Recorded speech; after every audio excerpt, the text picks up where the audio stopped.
Hello, welcome to our session of learning. Uh, Talk about the special educational needs and special needs education. When you talk about the special needs education, this is an educational system that ensures that learners with various differences are catered for, included, and accommodated within educational system. So there is a curriculum that ensure adjustment to various differences within the learners. So the special needs education is an educational system. While special education needs, these are differences found within the learners.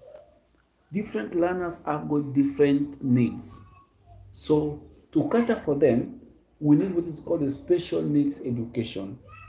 So I've said that the special needs education is an educational system that ensures that adjustment in curriculum, it ensures that there are accommodations and ensure that proper placement for learners with special needs.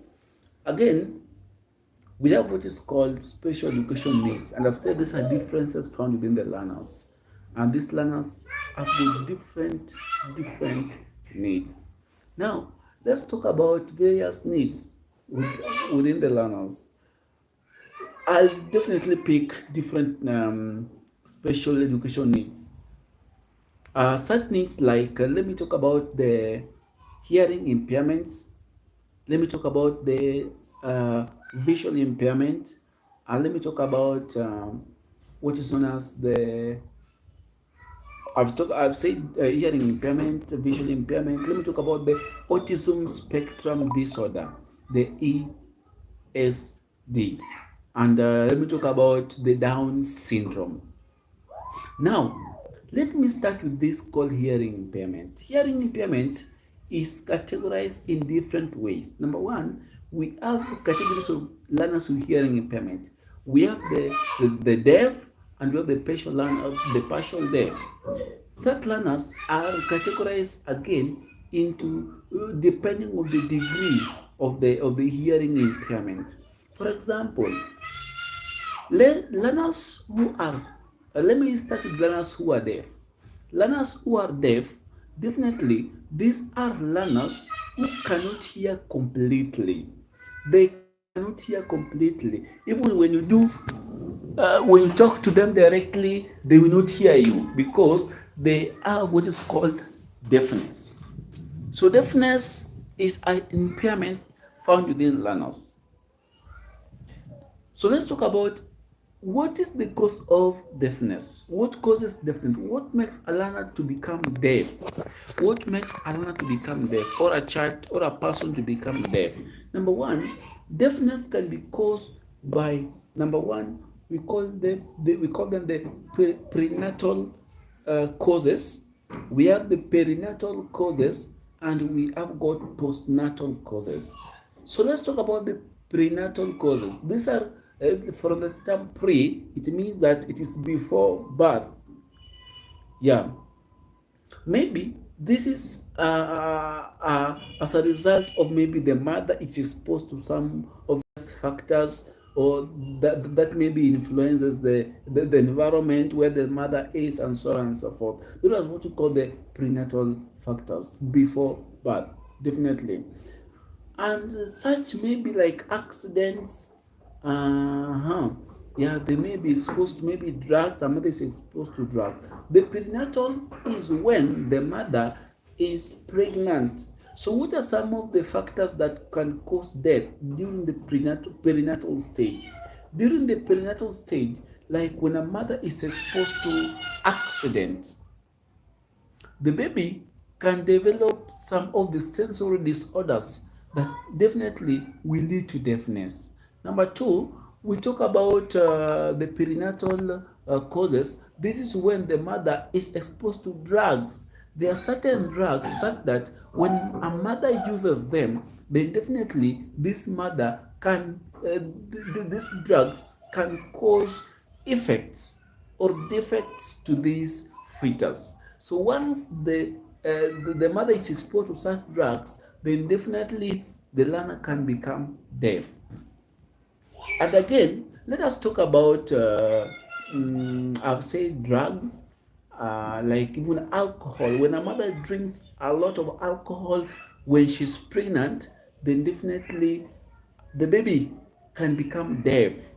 The baby can become deaf, and or the baby can be born deaf. So there are some of the perinatal factors that causes deafness, because you can find out some believe that it is a taboo. No, these are some of the factors that can cause deafness in a learner. Number three, we have what is called the postnatal factors. These are after the birth of the child. When the child is exposed to certain environment can cause deafness. Maybe the child is injected with quinine. Quinine. You know, there are some drugs or medicine that when we inject them to people in excess, then definitely they can interfere with the the senses, or definitely can bring about deafness. So quinine, when injected in excess, they interfere with the sensory development of the child and or of the person, and hence the person can acquire deafness. Then on the category of the postnatal, we can talk about the environment such as excess noise. When you are a child, maybe you are a mother and your child, you work in an environment with excess noise, then definitely your child is exposed to such noisy environment where she is still young, then definitely that child can develop deafness, or it can develop, even if it is not complete deafness, but it is a partial deafness. Or what is called in biology or in biological sciences, the conditional actions that is subject to such environment can make a learner become, or a person become deaf. So the child is still young, and maybe you are working in an industry or in a noisy place, and then the child as well is also there with you, then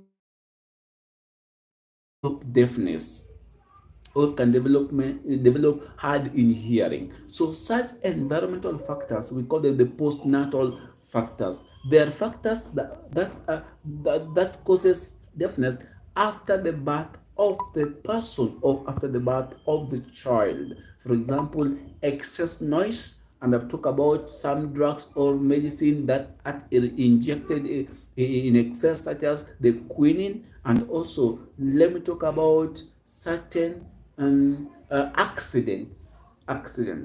When a person is involved in accident, then definitely the brain is interfered with, and we also know that the hearing is coordinated to the brain through what is called the medulla oblongata, where that part, we all know that there's a part in the brain that ensure the activeness in the hearing. So when that part is interfered in the brain, then definitely the person can develop deafness.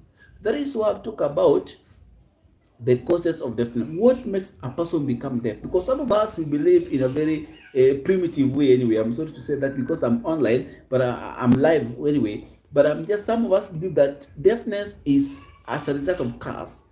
There's no curse, definitely. Those are some of the sensor neural development.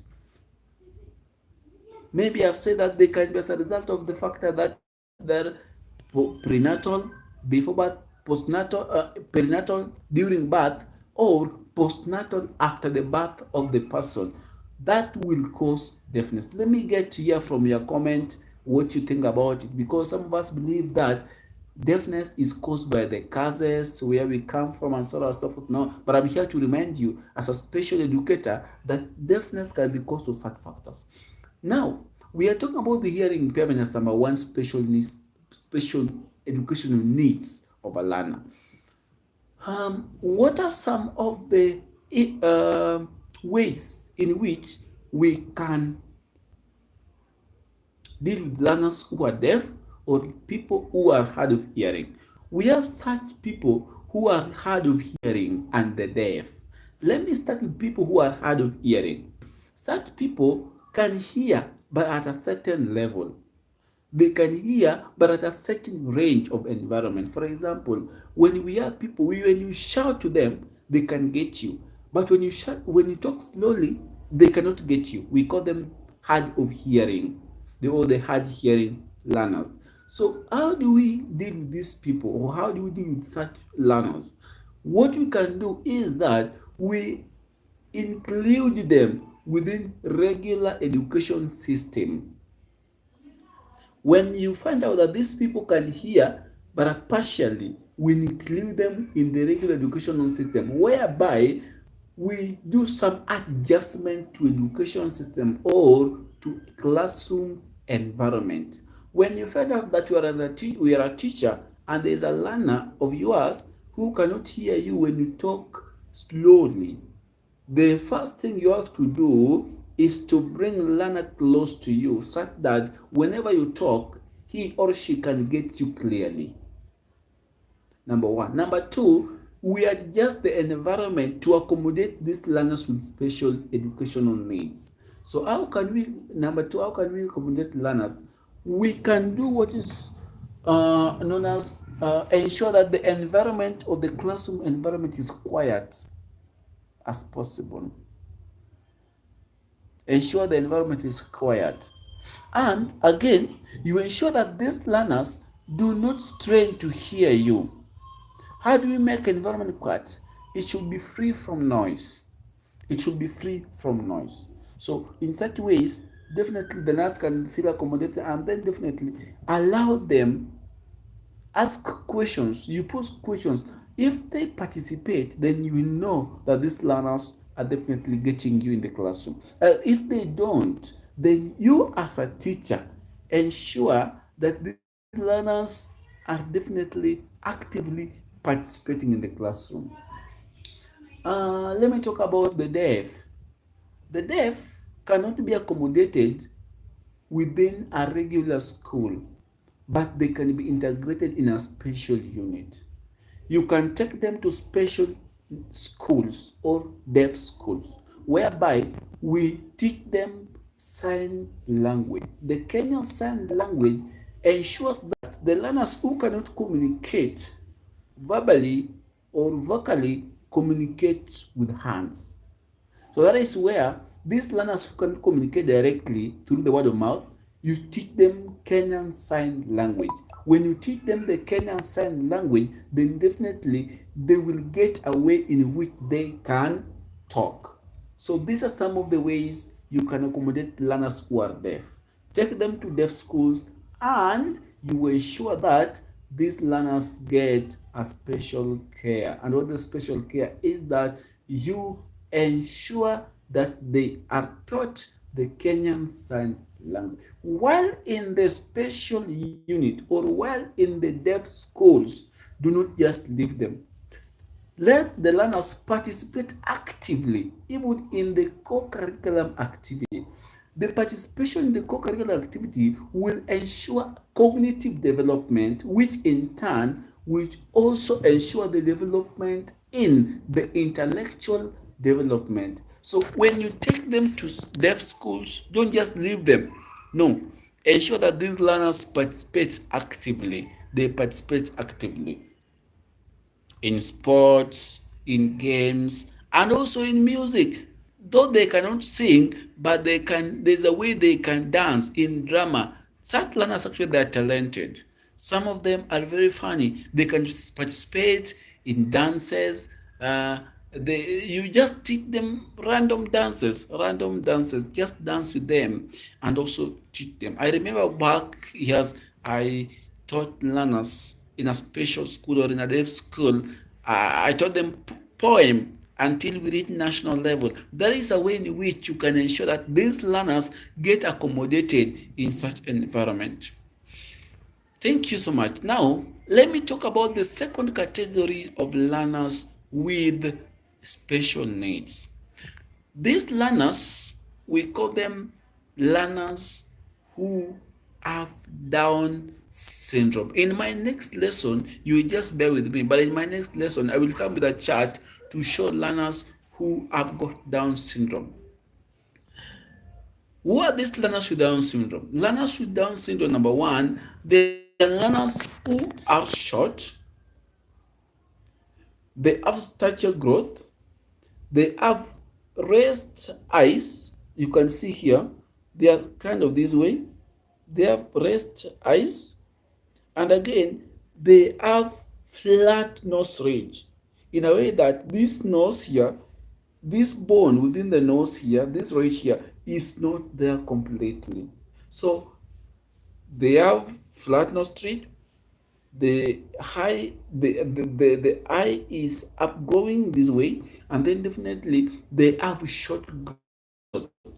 Maybe they have short fingers, and also in the nails, the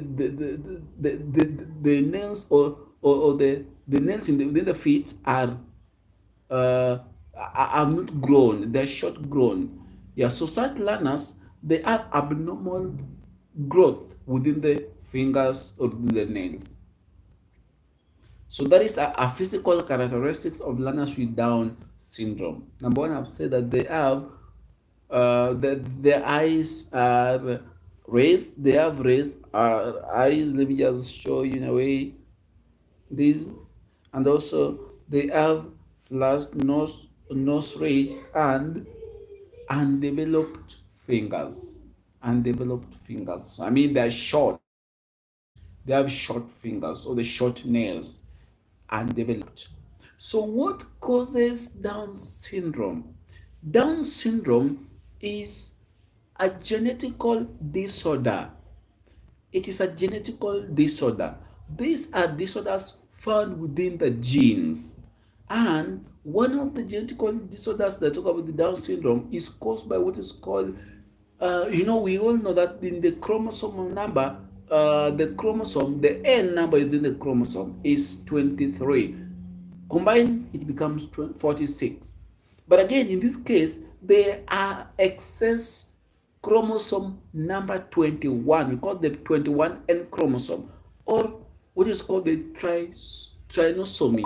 The trisomy. So this trisomy is an increased or added number of chromosomes within the gene. There's an added number of chromosomes within the gene. So this trisomy will lead to this defect or disorder called the Down syndrome. It is due to the genetical changes or changes within the gene or the chromosome number 21, or we call it the trisomy. So such learners, what are some of the, I've given out the physical characteristics of the learners with the Down syndrome, and what can you see on these learners again? Such learners, they have reduced cognitive development. They cannot participate actively in class. There are people or there are learners or people who can stare at you. They just stare at you, and then there's a profuse of saliva from their mouth. They just stare at you like some of them, they have reduced speech. So they don't know how to talk. They talk, but they cannot pronounce words directly. They cannot produce words directly. So such learners, what do? They just stare at you. And then they have reduced cognitive development. The intellectual development is also low. So it means that these people, they cannot cooperate well by themselves. There are things that they cannot do by themselves. You just look at them this way, then definitely they look at you, they stare at you. And perhaps they start to laugh at themselves, and then they withdraw and disappear. So such learners or such people have what is called the Down syndrome. They are inactive in a way that when you let them be, they just sit and stare because the cognitive development or is what is underdeveloped. And again, such people have a lot. They cannot participate actively in classroom. Things to do with the classwork is not for them.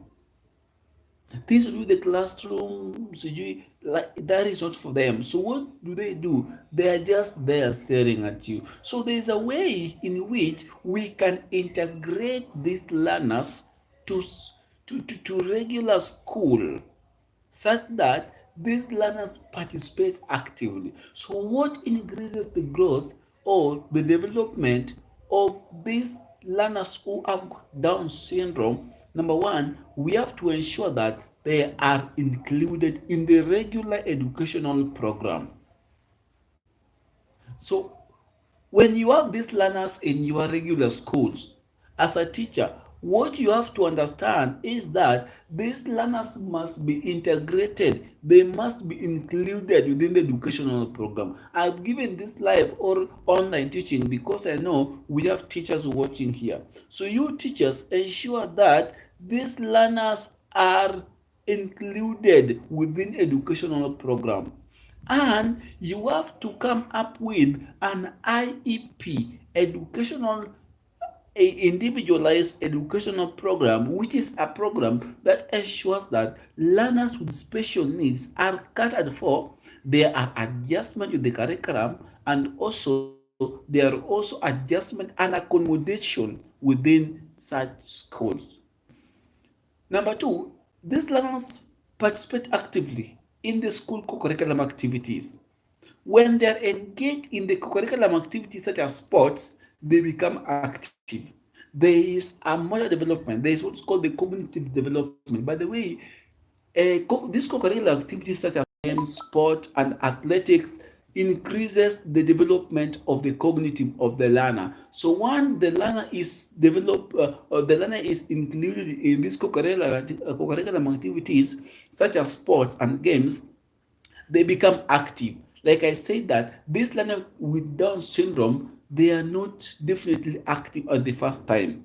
When you let them be alone, they withdraw from education or they withdraw from the system. But when you include them with other learners, what do? They become accommodated. They feel the warmth of learning. So even if they don't understand everything at once, but they feel the warmth, they become accommodated. That is why we say that these learners must be included within this education program. Even if you don't teach them in the same classroom, but ensure that not even don't teach them, even if they don't get anything in the same classroom, but ensure that you include them in the co-curriculum activities, such as games, such as sports, such as athletics, and any other funny moments that will definitely make them withdraw, not withdraw rather. So such learners are also just normal learners. You don't just let them be and just no. Make sure that these learners have got an accommodative system that make them to participate actively in education. We call them the Down syndrome. Yeah, so those are some of the learners. You can meet them. Some of us, we have those learners at homes. They can just stare at you. They have reduced growth. They are short, and like they feel like they are so special, and so they don't participate. But these are the most interesting learners when you know how to deal with them. The moment you know how to deal with a special learner, they're the most interesting people you'll never meet on this earth. But once you want to maltreat them, then they will draw and they will hate you for life. So as a teacher, as an educator, or as a parent, ensure that even at home, engage them, send them to the portion meals, send them to go and buy vegetables, send them to go together with others who are normal, let them work together. But when you treat them in a special way, in more special way, they become more special and they withdraw.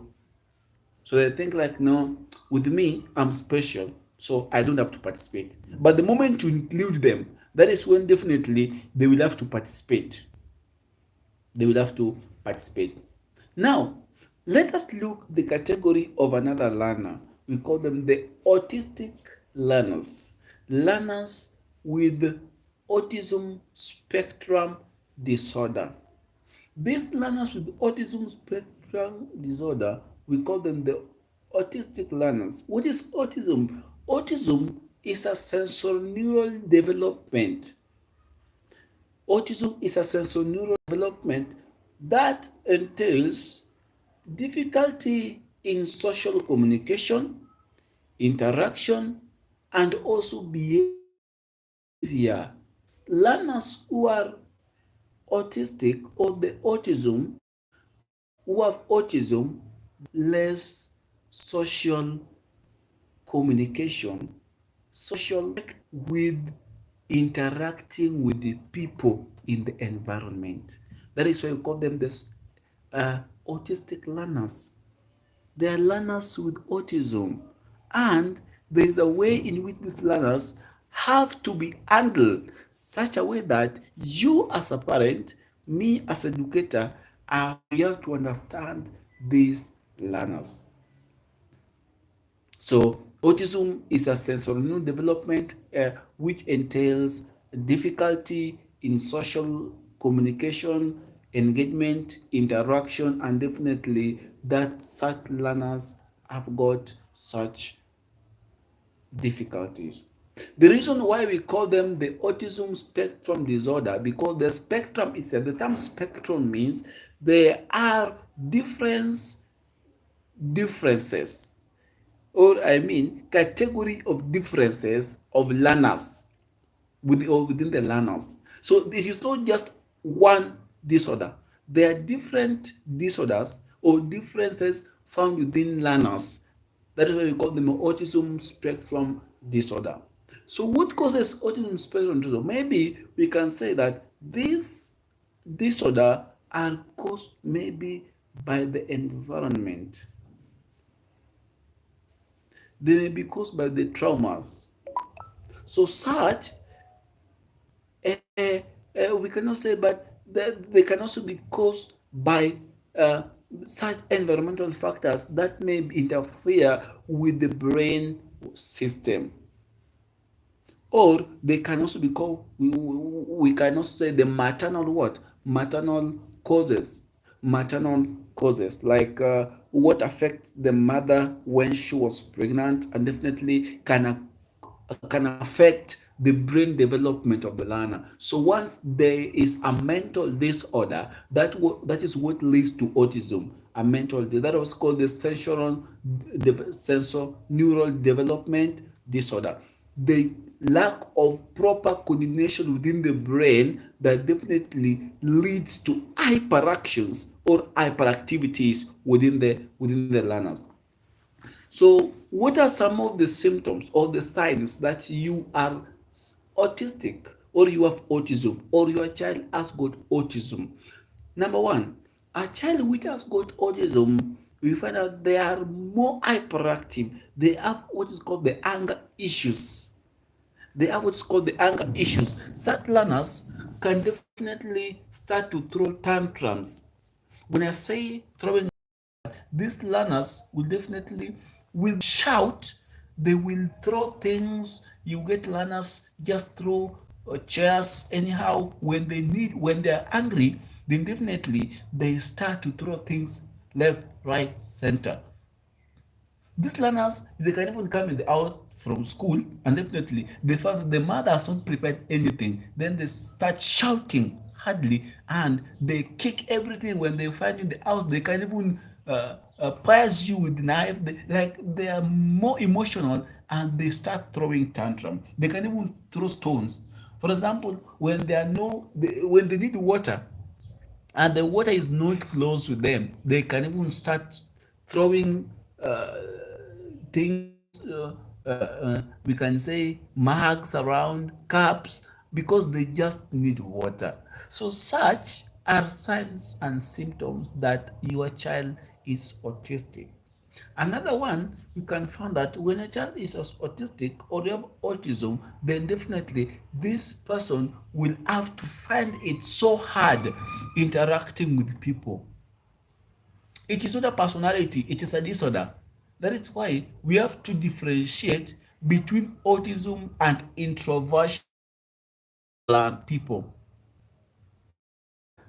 Those who are autistic or those who have autism, they are not introverts. Most of them are not introverts. They only get it associating with the people. For example, the others, the reason why we say they cause spectrum disorder, you find that others, when you open the light, they start shouting. Like let me just say, they don't need much light. What they need is total darkness. For example, at night, they want to stay in a place of total darkness. Others, when you open your music, they start to withdraw or they get out of the place because they get interfered with. So these people have got different differences. They have categories of differences that perhaps they have mm, uh, we can just say they have differences that affects them. For example, when you open the light, you see they start with the draw and then they get out of the place. So how can we deal with the autistic learners or learners with autism? What are some of the ways we can deal with these learners with autism? Number one, we have to adapt this principle of adaptive behavioral analysis. What's called the ABA. ABA is a therapy that ensures that a diagnosis, the treatment, and also adjustment to learners with autism. We call them the ABA. It is a therapy that the behavior, the nurturing of the behavior. It is not about telling, it is not about teaching, but it is about providing a positive enforcement to learners or people with autism. Number two, the reason why we have to adopt the ABA principle or the adaptive behavioral analysis is because we are more of positive reinforcement. Because when you treat a negative reinforcement with a negative behavior, then we are not making anything. We have to adapt this positive reinforcement and we have to ensure that the learners who shows negative behaviors, they are adapted or they are treated back with a positive behavior. So when you see a child throwing tantrums, throwing things, and then you come and start shouting, you are creating another problem. You're not bringing solution. So what you are supposed to do? You have to calm down, and you want to settle the learner. Ensure that you have to settle first before you settle the person. Try or don't struggle settling the person, or don't struggle settling the person too much before you settle yourself down. You ensure that you settle down first, then definitely you settle the person. So calm down, adapt this analysis that ensures that these learners are categorized, or not categorized, are handled actively, and they are handled in a better way. Let me get your uh, let me get back to you in a few. Thank you so much for watching.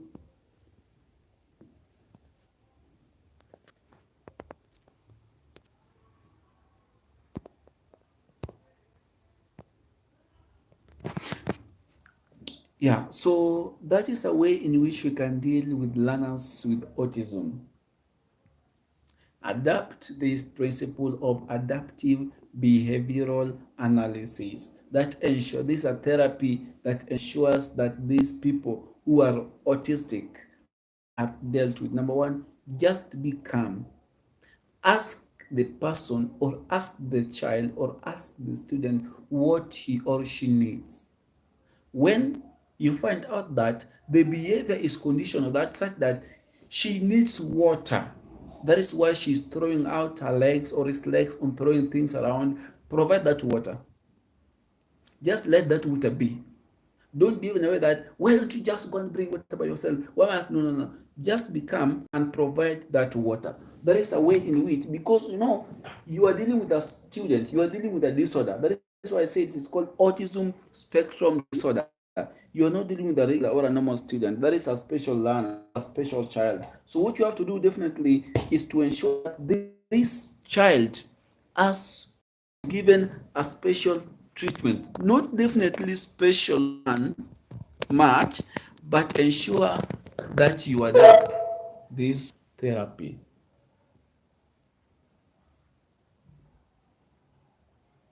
Ensure that you adapt this therapy of adaptive behavioral analysis. Then number two, you ensure that the learners are not given too much. Understand their needs, know what they like and know what they doesn't like. So if this child tells you, Mom, I'm getting bored with this TV program, ensure that the TV program is definitely a switch off and understand why is she getting bored of it. Maybe there are some things that when she sees or some shouts within the TV program that maybe make the learner to withdraw. Like she's not just comfortable with watching, because I say that because it is a spectrum disorder, they have categories of differences. Some hate noise, some hate excess light, and definitely they start to withdraw. So you understand the need. Ask the child, what do you want? But do not make the child feel more superpower than you as a parent. In as much as she's your child and she needs the best treatment, but show her that she needs to be disciplined. Don't cane, don't quarrel, but just try to find a way or a solution to such people or such children in a way that they can get you. Don't just start shouting. I know why you do this, why you do this. No, no, no, no. Find a way in which you can talk to these learners because they have a disorder. Some have got repetitive or what you call the echo anania.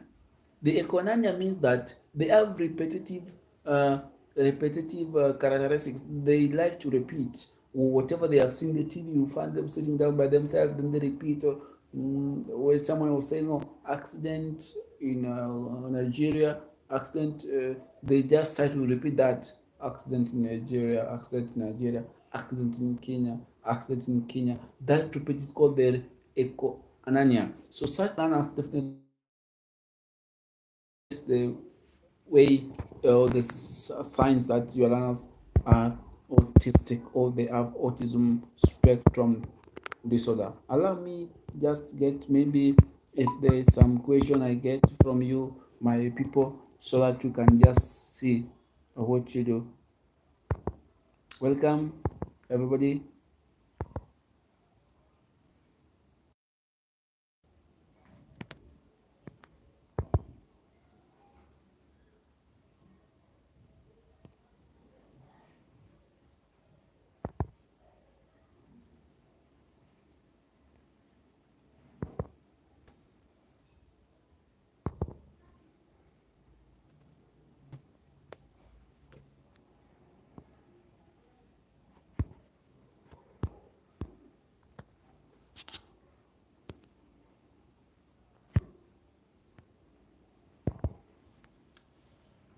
I invite you to this program.